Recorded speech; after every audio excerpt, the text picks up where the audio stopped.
Hey everyone, this is Michael. Today I'm going to be showing you how to play Coup de Jarnac, which is my entry into the 2025 Solitaire Print and Play contest on Boardgamegeek. It's late at night and I'm trying to record this all in one shot, so please bear with me if I stumble around a little bit. You are Guy Chabot, Baron de Jarnac, the hero. It is 1547 in France, and François de Vivonne La Chataigneraie, the enemy, has impugned your honor. King Henri II has gleefully granted your petition for a judicial duel. La Chataigneraie is the superior swordsman and expected by all the court to win. Are you clever enough to prevail against him? Your objective is to kill the enemy, La Chataigneraie, before he kills you. So the components here, we've got 15 combat cards in this deck here. You've got the enemy side of the card, or enemy half of the card, which has the red symbols, and the hero half of the card, which has the yellow symbols. And then you have these three health trackers up here, one for Jarnac, the hero, that's you, and the other tracker for La Chataigneraie, the enemy, which is here. The game consists of rounds, which are going to repeat until the hero or the enemy dies. So if Jarnac dies, goes down to 0 hearts, you'll flip that over and it'll show defeat. And if La Chataigneraie, the enemy, dies, goes down to 0 hearts, you'll flip that over and it'll show victory.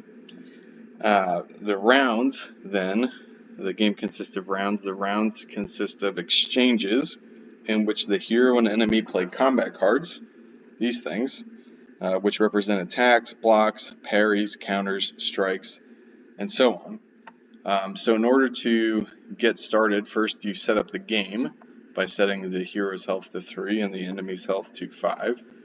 In order to set up each round, you shuffle the 15 combat cards into the deck here.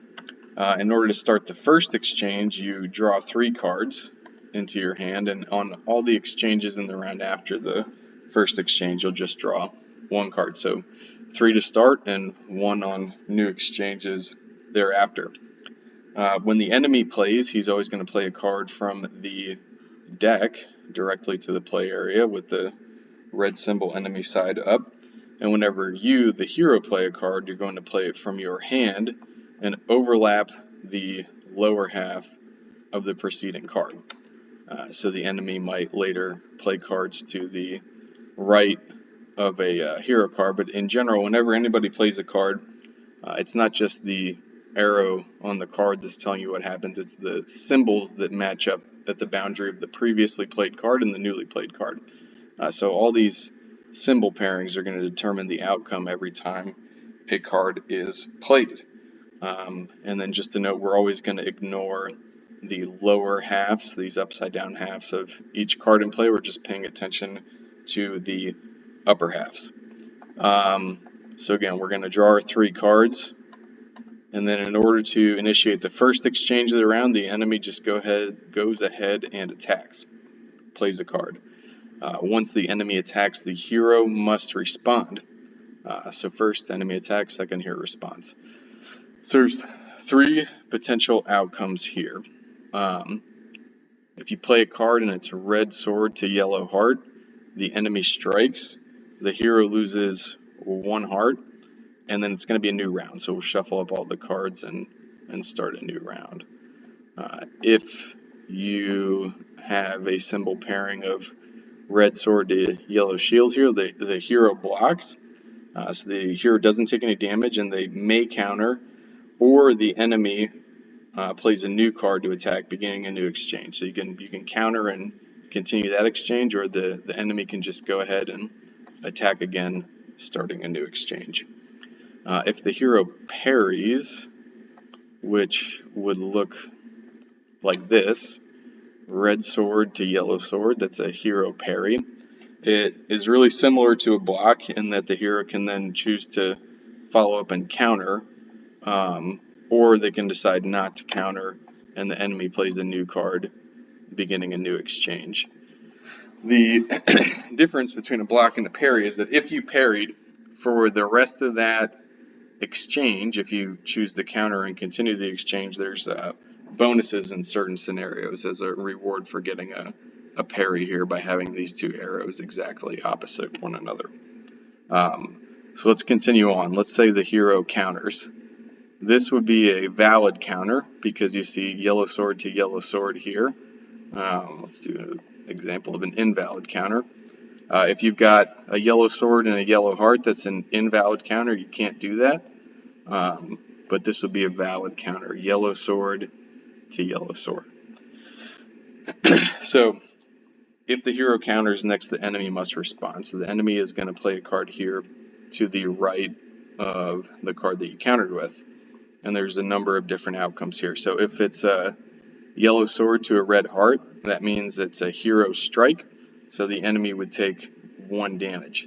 Now the parry bonus, because we parried here, if you parried here rather than blocking on the hero response, you have 2 choices. One, the hero can just take 1 additional damage, so they'll take 2. Or if you have less than 3 hearts with the hero, the enemy can take 1, and then the hero can gain 1 health. So your choice for the bonus is do an additional damage to the enemy or heal 1 heart for the hero. So that's one potential outcome of the counter. If it's a yellow sword to red shield, that means the enemy blocks. If the enemy blocks, no damage is done, and then the enemy plays a new card to begin a new attack for a new exchange. So block means no damage, start a new exchange. If the enemy's response after the counter is, let's just find a sword to sword, so they struck back in exactly the opposite direction, that would be an enemy parry. So if the enemy parries, they get to now attempt to counter you, unless this was a hero parry. Your parry bonus here, if you had a parry in the first place, you ignore the enemy parry and you just treat it as an enemy block, so you start a new round. But if, let's just say, this was a block, then this would trigger another card to be pulled here. So the enemy pulls a new card. Let's just find a good example. So if the enemy's next card here results in a symbol pairing of sword to sword, that's an automatic enemy counter. They just strike you right away and you lose 1 health. But if it's anything else, if you don't have the sword to sword pairing, then nothing happens. This card just slides up and that becomes the enemy attack that begins the next exchange. So play continues on. You're going to have up to 4 total exchanges. If you get to the point where you would start a 5th exchange, nobody's done any damage to the other one, instead of starting a 5th exchange, you stop. And then, unless it would kill the hero, and unless the hero parried without countering to end the 4th exchange. So if this was the end, if this was the 4th exchange, just a parry with no counter. So unless it would kill the hero, and unless the hero parried without countering to end the 4th exchange, the hero loses 1 health. So if you're down at 1 already, you wouldn't lose that health. And if you were at 2 or 3 and you ended like this, you wouldn't lose any health. But otherwise, you would lose 1 health, which puts some pressure on you to do things and attack and take risks. So that would be ultimately the end of the round if the round did not conclude earlier on the 1st through 4th exchange. So if at any time the hero is dead, you lose. And if the enemy is dead, you win. And that is essentially how you play Coup de Jarnac. So now I'm just going to go ahead and play an example game and show you how that works in real time. So we'll set both players' health to the maximum. We'll draw our 3 cards for the first exchange, and we'll let the enemy attack. So he attacks coming straight down, and we will block him going up and right. So it's a hero block. Neither of these is a valid counter. So we'll just go ahead and draw a card and let the enemy attack to start the next exchange. So he comes in swinging to the right. We will we'll go ahead and block him up and left, and then do a counter up and to the right. The enemy responds to that counter with a parry. So because we only blocked, we didn't parry to start the exchange, the enemy is going to attempt to counter, and he's unsuccessful. So he's just swinging to the left to start a new attack. And we will just parry him, but we can't counter. We'll draw a card. This will be the fourth exchange. So we can block with either one of these two cards. And we're going to block left and counter up. And we're going to see what happens. Okay, so he parried us again. And then an automatic hit. Take one. So it's a new round. So we'll draw our 3 cards. Enemy attacks to start the round and the exchange. Only thing we can do is parry. We can counter, but I don't think I'm going to counter. Draw our card to start the next round, or next exchange. He attacks down. We'll parry up and right, block up and right. Draw a card. He'll attack again down. We'll do exactly the same thing. Draw a new card. This is the fourth exchange. So he's coming in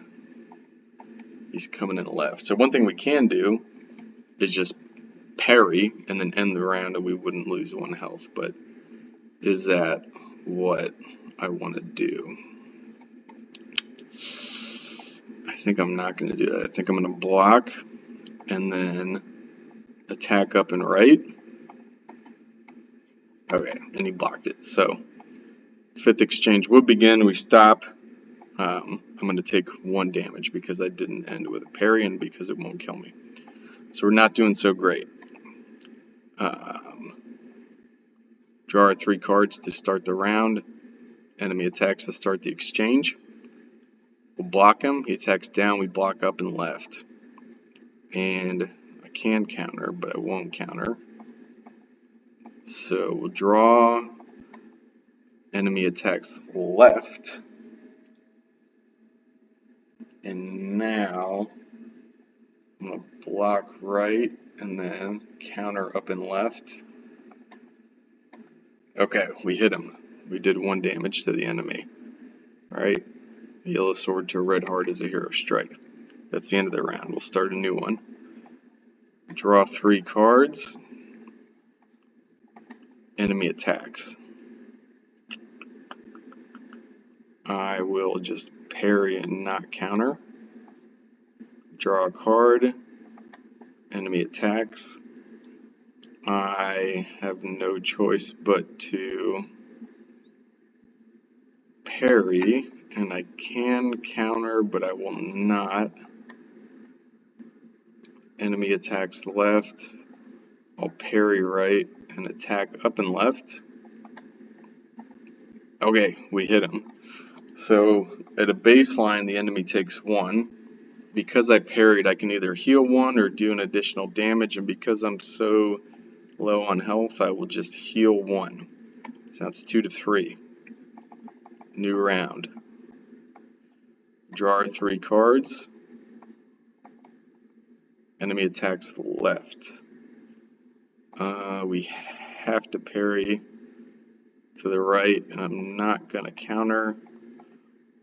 Draw a card. Enemy attacks. I'm going to block up, counter left. Hit him. It's now 2 to 2. It's a new round. Shuffle the cards up. Draw 3. Enemy attacks down the left. I'm going to come out swinging. Block right, counter up. Ooh. That's a parry. So now the enemy's going to attempt to counter, and they're successful. So we take 1 damage and we start again. It's a new round. Draw 3, enemy attacks. Block right. New round. Draw a card. Enemy attacks. We're going to block. And I'm not going to counter. We'll draw a card. Enemy comes in swinging right. We'll block it. Hopefully we get something going on the last exchange.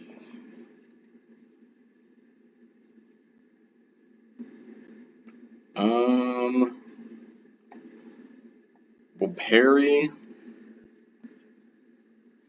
and just go ahead and counter, and it's a block. So that's the end of the round, but because it would kill us to lose 1 health, we don't lose a health. So we'll shuffle them back up. New round. We'll draw our 3. Enemy attacks. We're going to parry it. Draw a card. Enemy attacks. To the right. We've got to parry. And I'll counter. We'll counter up and right. It's a block, so unsuccessful. Draw a card. Enemy attacks. I'm gonna parry. Draw a card. Enemy attacks. We're just gonna go for a block. Counter. And they blocked it. Okay. New round.